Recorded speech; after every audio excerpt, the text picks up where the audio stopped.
हादराव फिन हिंदू मुस्लिमनि दाङाबाजि आजाननि समाव डीजे दामदोंमोन नाथाय मोननै हारिनि गेजेराव सोमजिदों गिख्रंथाव दाङाबाजि मस्जिदाव गिख्रंथावै गाग्लोबनायनि मोनसे भिडिअ ससियेल मिडियायाव गोख्रै भाइरेल जानो हमदों। मस्जिदनि साखाथिजों रंजानानै थांदोंमोन लोब लोब हिंदू सुबुंफोरा। दुर्गा फुजानि बासानिनि समाव लामायाव डीजे दामनानै मुर्तिखौ दैमायाव फोजावहरनो लोब लोब हिंदू सुबुंफोरा थांदोंमोन। नाथाय मस्जिदाव आजान होनायनि सम जानायखाय मुस्लिम सुबुंफोरा डीजेआव गान दामनाय भलियामखौ खमायनानै होनो खावलायदोंमोन आरो बेनि गेजेरावनो हरखाब गिख्रंथाव हिंसायारि दाङाबाजि थासारि सोमजियो। मोननै हारिनि गेजेराव गिख्रंथाव गाग्लोबनायनि थासारि सोमजियो। जाथाय सोमजिखांनायनि उनावनो मोनसे गिख्रंथाव बाथ्रा बुंनाय भिडिअ भाइरेल जाबावो जे न' थांनानै बिसोरनि न'खौ सिमफायना हैगोन आरो सायख' बुथारहैगोन। हिंदू मुस्लिमनि गेजेराव गोरोबलायनाया बेसेबां सैथो आरो रोखा बेखौ समाजनो मिथिहोसिगोन। बे गिख्रंथाव जाथायानो जादों उत्तर प्रदेशनि सुल्तानपुराव।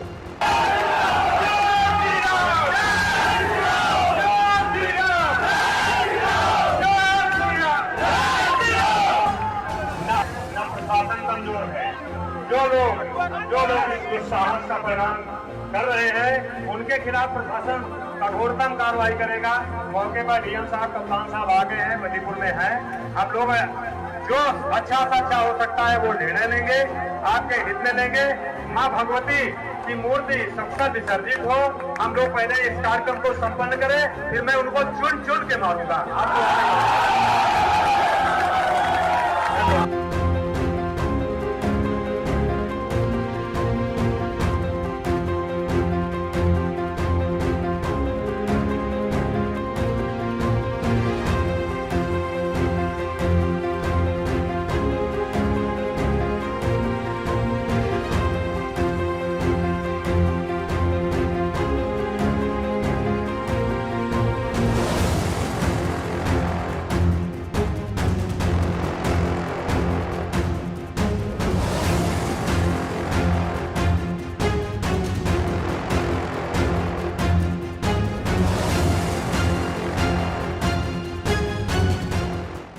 बाक्सा जिल्ला खख्लाबारि हजुआ सकनि के रडजों थांनाय लामायाव थानाय एमबी रिफाइनिं हाउसआव मबाइल ग्लास गावनायखौ गोरलैयैनो फाहामनो हानाय गोदान असीए मेसिन लानानै फैदों।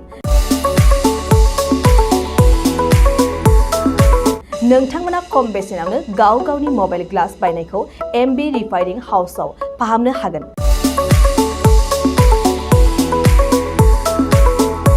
मबाइल ग्लास बायनायखौ फाहामनायजों लोगोसे मबाइलनि बायदि रोखोमनि बाहागो आरो बायदि रोखोमनि मबाइलनि गाज्रि जानायखौ बे एमबी रिफाइनिं हाउसआव फाहामनो हागोन।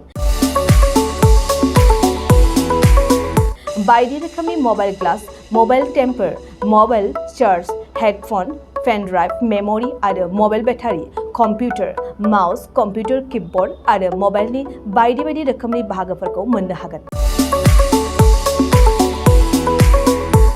एमबी रिफाइनिं हाउसआव फोरमायनाय बायदिब्ला दासान्दिनिफ्राय लानानै फैगौ दिवालीसिम डिसकाउन्ट होगासिनो। मख'नो गोनांदि एमबी रिफाइनिं हाउसआव गुबुन हादोर एबा भुटान हादरनिफ्राय माखासे सुबुंफोराबो बायदि रोखोमनि मबाइलफोरखौ फाहामथाय होफैयो।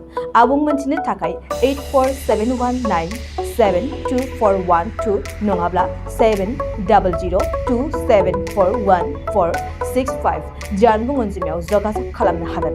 सम फुंनि 8:30 रिंगानिफ्राय मोनाबिलिनि 8:30 रिंगासिम।